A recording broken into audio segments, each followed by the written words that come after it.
Hello, welcome back to Red Ted Art. Now today I'm going to show you how to make these pendants from stones, and you don't need any special jewelry or drilling equipment. We have a special way of gluing some wire onto the back so that you can wear them as pendants. So let's get started.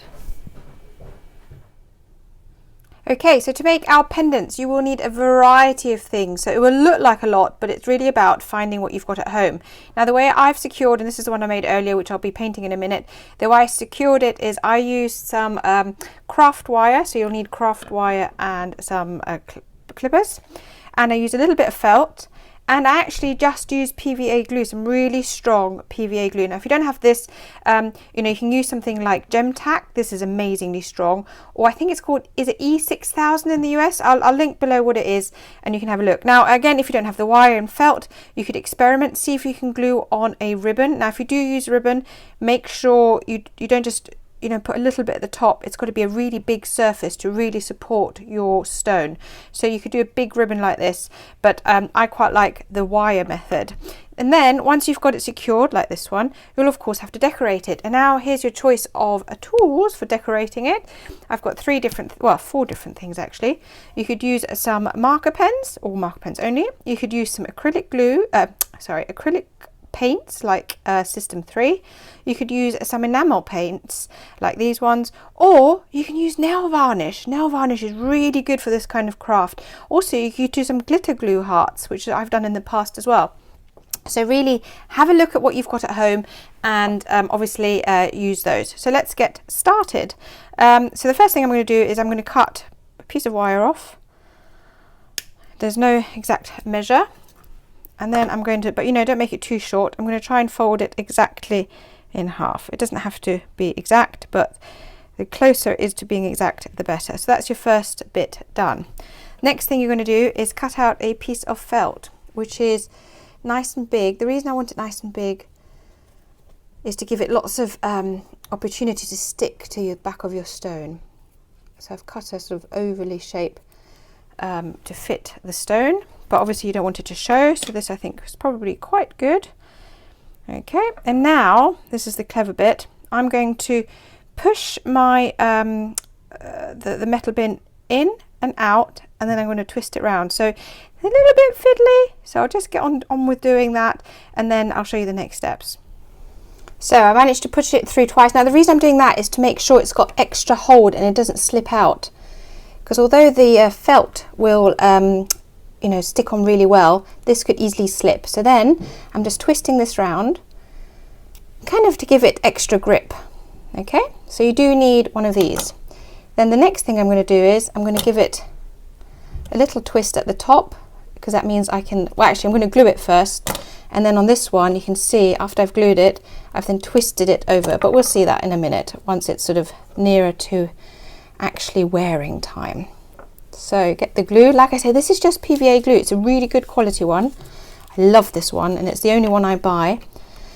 Sometimes I have other glues for other reasons, so I do actually buy other ones actually, so it's a bit of a fib, but this is my main craft glue. And then I'm going to put lots of glue, especially around the top.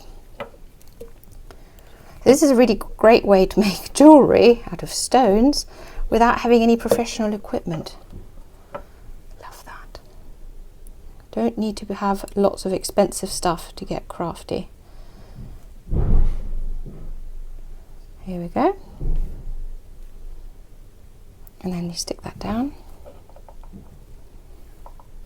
I'm sticking it quite high up because I want this loop later to be showing. So squish it down. You might get a bit of glue on your fingers, that's okay. I'm going to add a bit more up there. Oh, also, if you noticed, I put the little the twisty bits showing inwards, because you don't want that scratching you. Okay, there we go. Now this is going to take a couple of hours to dry. I mean, really is it a couple of hours, so you have to be patient and wait. But it's such a neat little craft that I think it's totally worth the prep time. So if you are waiting, why not do 3 or 4 of these, and then they can all dry at the same time, and then push it down as flat as possible. There we go. Push it down and then put that to the side and let it dry. Right, So whilst that's drying, we can start painting. Now, like I said before, you can paint it any way you want. It really depends what you've got, what design you want. Like I think hearts are really sweet. You can have, you know, you can do some fish. Oh, I need to put this somewhere. You can do whatever you want. I'm going to just do a pattern today, just to keep it simple. And I'm going to use my enamel. But I wanted to show you, we have a really lovely storybook with some amazing stone fish. These would look so good. Owls would be great. You know, literally just have a design and have a think about what you'd like to do, and you know, just have a go. Maybe practice it first, because obviously you know, you want to be confident in what you're drawing or painting or designing. You know, I suggest bright colours, but patterns would look really good. You know, anything you want. So I'm going to do the bottom half orange because I love orange as a colour, and I think with these enamels I might actually need 2 layers. So I'll have to let it dry and put on a second layer, and then I'll add some more details. So I'm going to let that dry, and then I'm going to put a second layer on, and then in the meantime take my black Sharpie. I'm going to very carefully draw some black lines across. Okay, let's wait for that to dry and come back and do some more.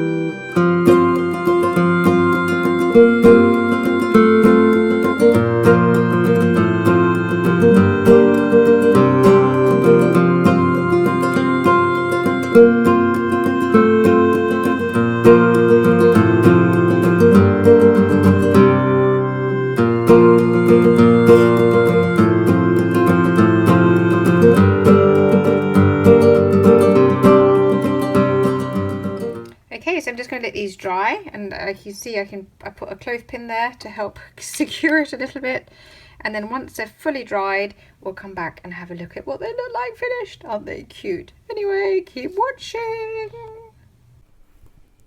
Okay, so now they're all dry, I'm going to do the last little finishing touch. Now, holding it tight so that you don't accidentally pull it out, I'm just twisting it. So I have put my thumb on there to hold it. I'm just twisting this round so that when you thread your thread, it hangs nicer. And then I've actually got some leather on order, but it hasn't arrived. It's just typical.